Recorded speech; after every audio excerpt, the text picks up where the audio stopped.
The biggest lie that good people believe is that selling is selfish. And if you've ever felt uncomfortable charging what you're worth or worried about sounding salesy, this might hit you hard. Hiding behind humility isn't holy. It's actually burying your gifts. I used to think the same way until I realized I wasn't protecting people, I was protecting myself and avoiding rejection. And that mindset keeps your calling small and the people you're meant to serve stuck. In this video, I'm going to show you why selling isn't taking from people, it's stewarding what God gave you, and how to shift from feeling guilty about your offer to confidently delivering transformation through it. Because once you see this, you can't unsee it. One of the biggest things that I see with a lot of people is that we view selling as reaching into somebody's pocket and taking something from them. But selling with integrity is actually opening a door and saying, hey, the help you've been praying for, it might be over here, and inviting them in to take a look. Let me tell you about the time that God came for my neck, like straight jugular, right? One day I was reading Parable of the Talents. For those not familiar, long story short, King gave 3 people different talents or different bags of silver. One person 10 bags, another person 5, and then another person 1. When he came back, the person with the 10 and the person with the 5 both came back and was like, hey, look, we took what you gave us and we went out to the marketplace and we multiplied it. So now I've turned my 10 into 20. The other person turned their 5 into 10. And the king said, well done, my good and faithful servant.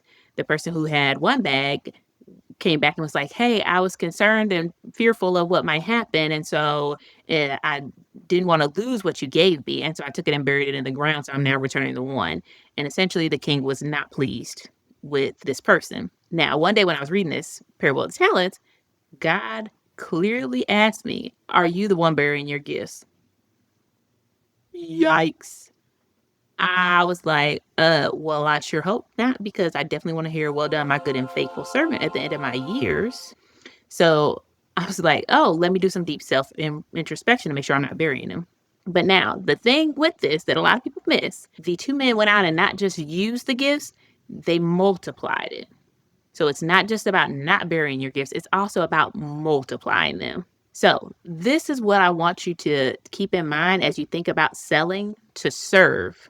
It's not about taking something from somebody. It's about opening a door to opportunity that allows you to multiply the gifts that God has given you. So how does this relate to sales? What you might be calling humility might actually be fear. And so you might be saying, I don't want to seem salesy. I don't want people to think that I'm greedy.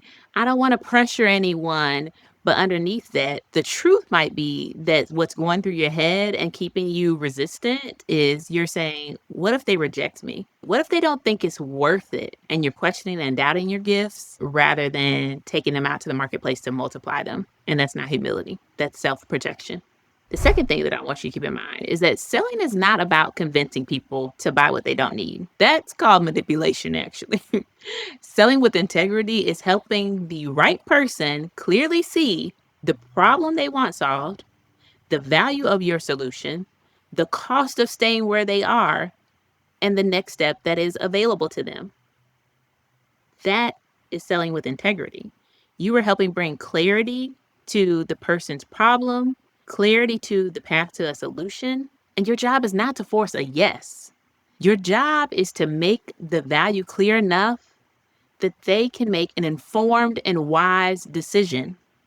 But they can't do that if they are not clear on their problem, not clear on the cost of staying stuck and where they are, and not clear on the different paths forward.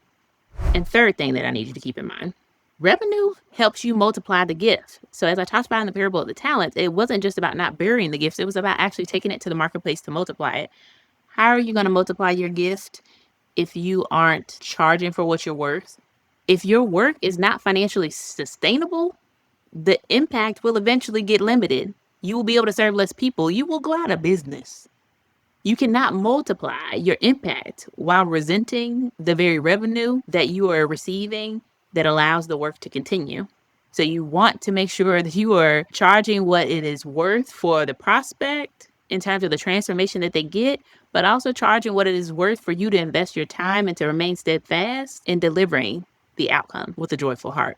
And so being paid well can make the work sustainable, more excellent, and more available to the people you're called to serve. So remember, selling with integrity is not pressure, it's stewardship. If God gave you something that helps people, hiding it isn't humility. It's selfish and disobedient. Selling is simply an exchange of value where you are giving clients the solution they deeply desire in exchange for a set price that enables you to give them your best and sustain operations to multiply your impact.